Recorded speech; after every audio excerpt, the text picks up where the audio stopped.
നമസ്കാരം. മതിയായി ഈ MLA എന്ന മുദ്രാവാക്യം നമ്മൾ കേരളത്തിൽ ഉടനീളം മുഴക്കുന്നതിനൊരു കാരണമുണ്ട്. അത് തുടങ്ങേണ്ടത് ധർമ്മടത്തിൽ നിന്നാണ്. അവിടെയുള്ള ഒരു MLA നമ്മുടെ കേരളത്തിൻ്റെ മുഖ്യമന്ത്രിയായി വരുമ്പോൾ അദ്ദേഹത്തിൻ്റെ ചുമതല എന്താണ്? നമ്മുടെ സംസ്ഥാനം മുഴുവനും നല്ല നിലയിൽ കൊണ്ടുപോകണം. എല്ലാം ശരിയാകും എന്ന് പറഞ്ഞ് വന്ന സകലത് ശരിയാക്കി വിട്ട ഒരു മുഖ്യമന്ത്രിയാണ് കഴിഞ്ഞ 10 വർഷമായിട്ട്. നമ്മുടെ വിലക്കയറ്റം മുഴുവനും നല്ല ശരിയായിട്ട് പോകുന്നുണ്ട്. ഇവിടെ അരാജകത്വം നിലനിന്ന് പോകുന്നുണ്ട്. അത് നല്ല രീതിയിൽ ശരിയാക്കി വിട്ടിട്ടുണ്ട്. പിൻവാതിൽ നിയമനങ്ങൾ വളരെയധികം ശരിയായിട്ട് പോകുന്നുണ്ട്. ഇവിടെ വികസന മുരടിപ്പ് നല്ല രീതിയിൽ ശരിയായിട്ട് പോകുന്നുണ്ട്. തൊഴിലില്ലായ്മ, വിലക്കയറ്റം, പൈസയുടെ ബുദ്ധിമുട്ടെന്ന് പറയുന്നത് കടക്കെണി അതീവ നല്ല രീതിയിൽ ശരിയാക്കി വിട്ടിട്ടുണ്ട് അദ്ദേഹം. 5 ലക്ഷം കോടി രൂപയുടെ കടത്തിൽ മുങ്ങി താഴുന്ന ഒരു ക്യാപ്റ്റനാണ് ഈ കപ്പൽ നയിച്ചുകൊണ്ട് മുന്നോട്ട് പോകുന്നത്. അത് നമ്മൾ ധർമ്മടത്തുനിന്ന് തുടങ്ങിയ മാറ്റം മതിയായി, മാറാത്തത് മാറും, കേരളം ഇനി മാറും എന്ന നമ്മുടെ ഭാരതീയ ജനതാ പാർട്ടിയുടെ മുദ്രാവാക്യം നമ്മൾ കേരളത്തിൽ ഉടനീളം മുഴങ്ങി കേൾക്കുമ്പോൾ ഇവിടെ വട്ടിയൂർക്കാവില് ഇരിക്കുന്ന ഒരു MLA അദ്ദേഹവും ഒട്ടും ഭേദമല്ല. ഇവിടെ നേമത്ത് ഒരു വിധിയാഭാസ്യ മന്ത്രി ഇരിപ്പുണ്ട്. വിദ്യാഭ്യാസം നമുക്ക് പറയാൻ പറ്റില്ല, കാരണം അദ്ദേഹം പറയുന്നത് മുഴുവനും വിഡിത്തവും ആഭാസത്തരവുമാണ്. അതുകൊണ്ട് അദ്ദേഹം അവിടെ ഇരുന്നു കൊണ്ട് വീണ്ടും MLA ആയിട്ട് വരാനുള്ള വ്യാമോഹം വെച്ചിരിപ്പുണ്ട്. മതിയായി, കേരളത്തിന് മതിയായി ആ MLA. കഴക്കൂട്ടത്തൊരു MLA ഇരിപ്പുണ്ട്. ലോക കള്ളൻ, അമ്പലക്കള്ളൻ, സ്വർണ്ണക്കള്ളൻ. മതിയായി ആ MLA.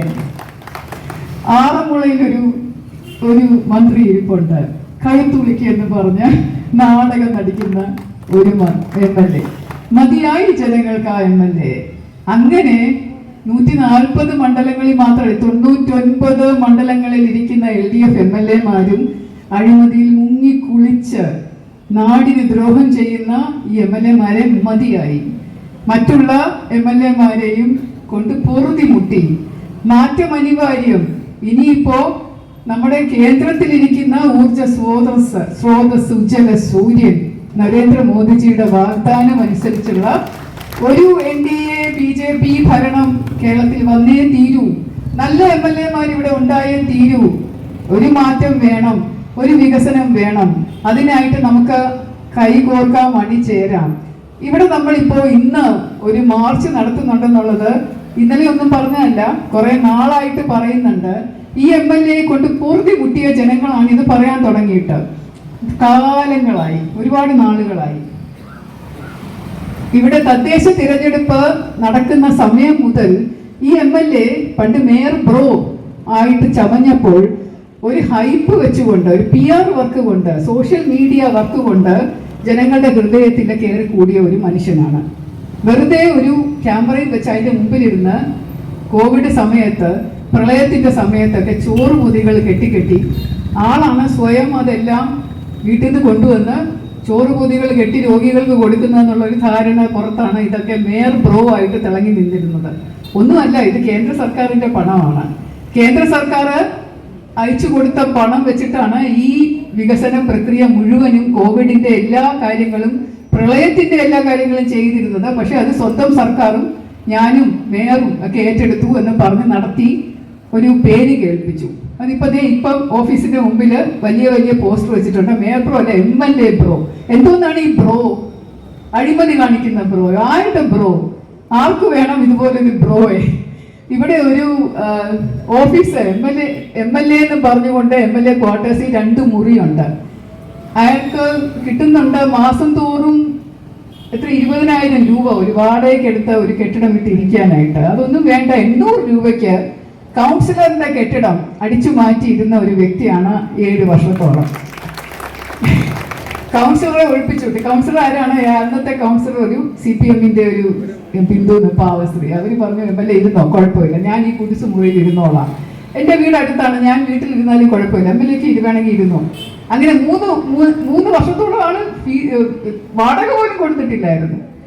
ഇവിടെ ഒരു കൗൺസിലർ മാറി വന്ന്, എൻ്റെ മുന്നുള്ള കൗൺസിലർ വളരെ മിടുക്കനായിട്ടുള്ള ഒരു BJPയുടെ നല്ലൊരു കൗൺസിലറായിരുന്നു മധുസൂദനൻ നായർ. പക്ഷേ ആ സമയം കോർപ്പറേഷൻ ഭരിച്ചിരുന്നത് ആര്യ രാജേന്ദ്രനെ പോലെയുള്ള ഒരു ധാർഷ്ട്യക്കാരി, അഴിമതിയിൽ മുങ്ങി കുളിച്ച് നിന്നിരുന്ന ഒരു സ്ത്രീ ആയതുകൊണ്ട് അവരോട് പോയി പറയാൻ യാതൊരു അധികാരവും പറയാനായിട്ട് പറ്റിയുമില്ല. MLA അതിൻ്റെ അധികാരം ഉപയോഗിച്ച് മധുസൂദനൻ നായർ പോയി സ്ഥലം ചോദിക്കാൻ പോലും അദ്ദേഹത്തിന് മടിയായിരുന്നു. കാരണം ചോദിച്ചാൽ കൊടുക്കില്ലെന്നറിയാം, വഴക്ക് പറയുന്നറിയാം.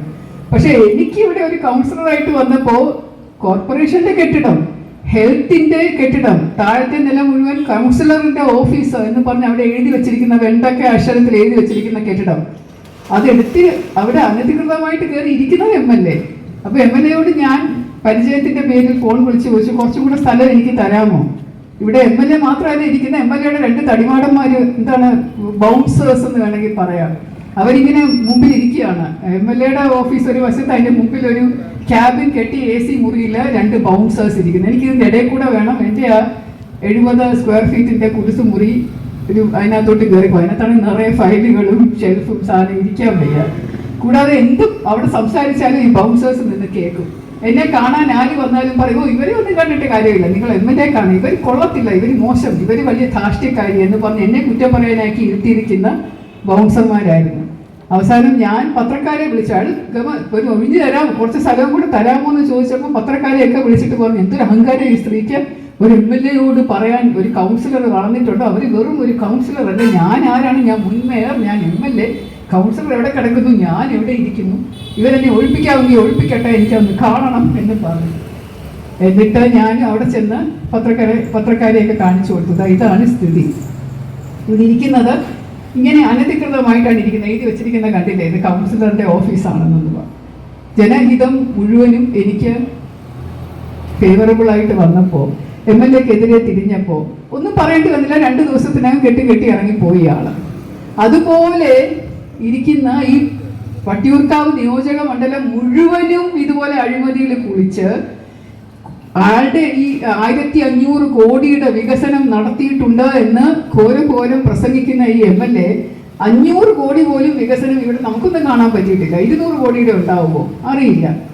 1000 കോടിയിലധികം രൂപ എവിടെ പോയി എന്ന് ജനങ്ങൾ ചോദിക്കേണ്ട അവസ്ഥ ഇപ്പൊ വന്നിരിക്കുകയാണ്. നിങ്ങൾക്കറിയോ ഈ MLAക്കെതിരെ ഒരു വിജിലൻസ് അന്വേഷണം ഉണ്ടെന്ന് ആരെങ്കിലും പറഞ്ഞിട്ടുണ്ടോ? ഉണ്ട്. ഈ MLAക്കെതിരെ ഒരു ഒന്നല്ല 2-3 വിജിലൻസ് അന്വേഷണങ്ങളുണ്ട്. അതിൽ ഏറ്റവും പ്രധാനപ്പെട്ട ഒന്നാണ് ഈ തടിമാടന്മാരെ വെച്ചിട്ട് തുടങ്ങിയിട്ടുള്ള വൈ ബിക്കോസ് എന്നുള്ള ഒരു യുവാക്കളുടെ ബ്രിഗേഡ്.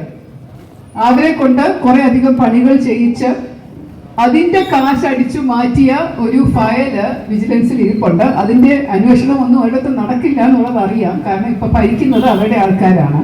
പക്ഷേ ഭരണം മാറി വരുമ്പോൾ, നമ്മുടെ കയ്യിൽ ഭരണം വരുമ്പോൾ ഈ MLAക്കെതിരെ ഒന്നല്ല 1000 അഴിമതി കഥകൾ പുറത്തു വരും എന്നുള്ളത് ഉറപ്പാണ്.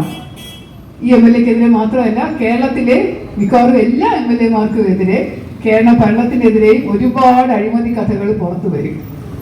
പണ്ട് ഞാൻ വിജിലൻസിലെ ADGP ആയിട്ടിരിക്കുമ്പോൾ വളരെ ഞെട്ടിപ്പിക്കുന്ന ഒരു കാര്യം നടന്നു.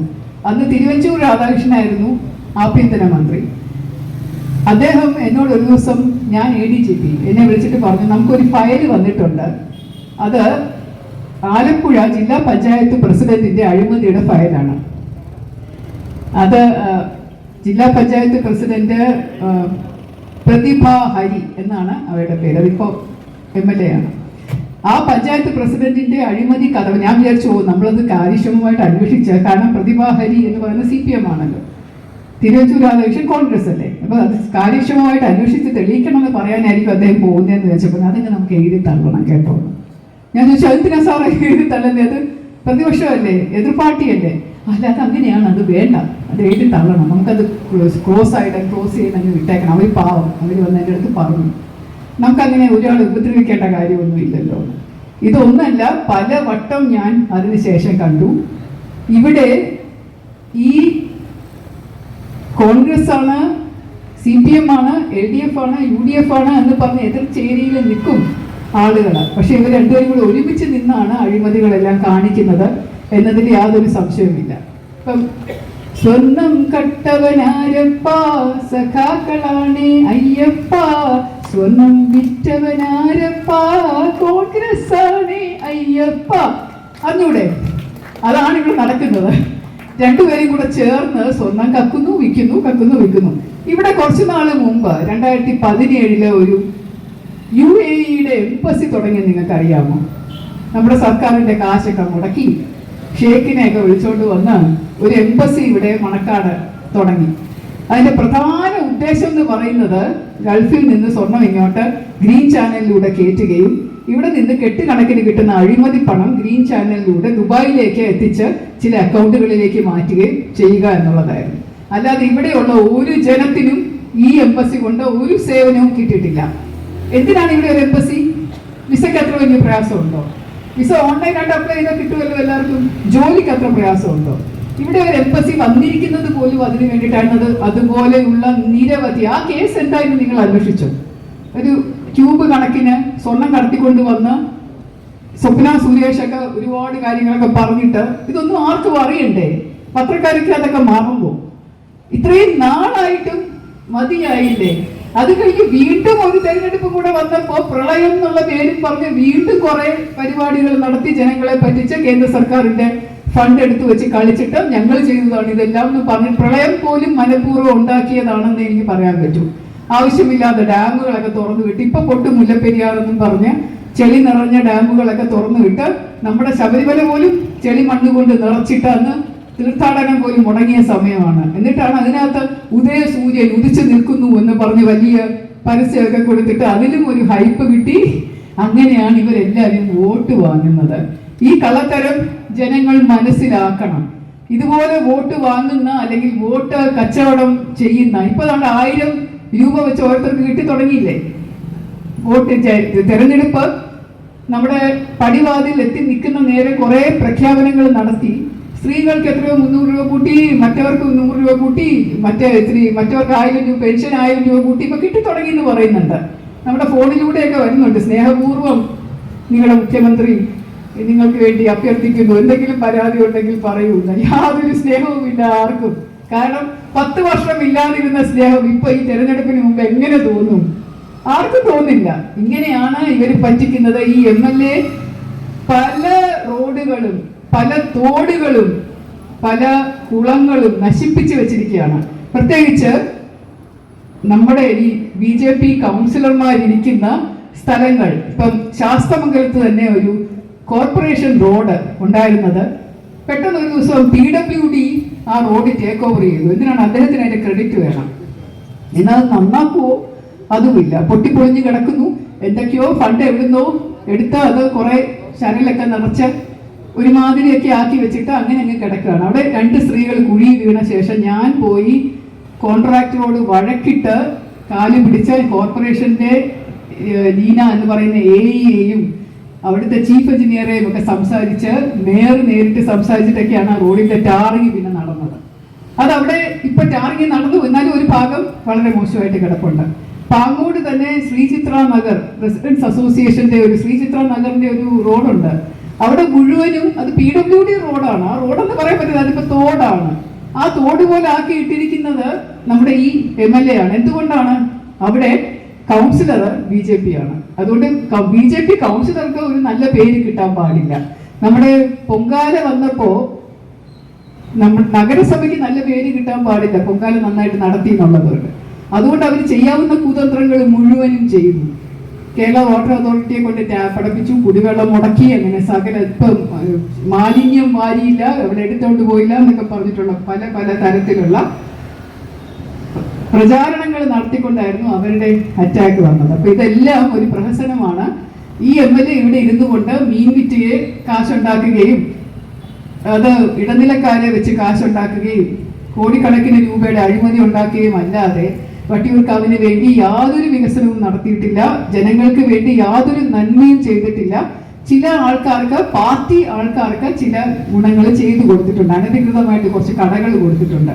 അവിടെ ഇരുന്നോളം പറഞ്ഞു. അനധികൃതമായിട്ട് കുറച്ച് പേരെ മേയർ ആയിരുന്നപ്പം കോർപ്പറേഷന്റെ പിൻവാതിൽ നിയമനം നടത്തിയിട്ടുണ്ട്. 10 വർഷം കഴിയുന്നവരേക്ക് സ്ഥിരപ്പെടുത്താൻ പോവുകയാണെന്ന് സർക്കാർ പറഞ്ഞു. എന്തിനാ അത്? കാരണം ഇവരെല്ലാവരും കമ്മികളാണ്. അതുകൊണ്ട് ഇവരെയൊക്കെ സ്ഥിരപ്പെടുത്താനായിട്ട് ഇപ്പോൾ സർക്കാർ ഒരു ഓർഡർ ഇട്ടിരിക്കുകയാണ്.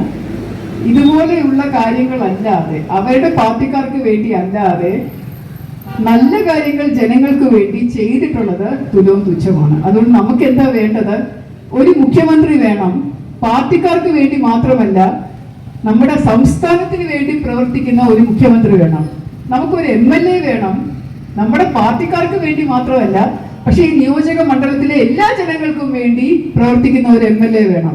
ഇവിടെയുള്ള നാട്ടുകാരുടെ ഉന്നമനം ലക്ഷ്യമാക്കി പ്രവർത്തിക്കുന്ന ഒരു MLA വേണം. എല്ലായിടത്തും വേണം, ഇവിടെ മാത്രമല്ല.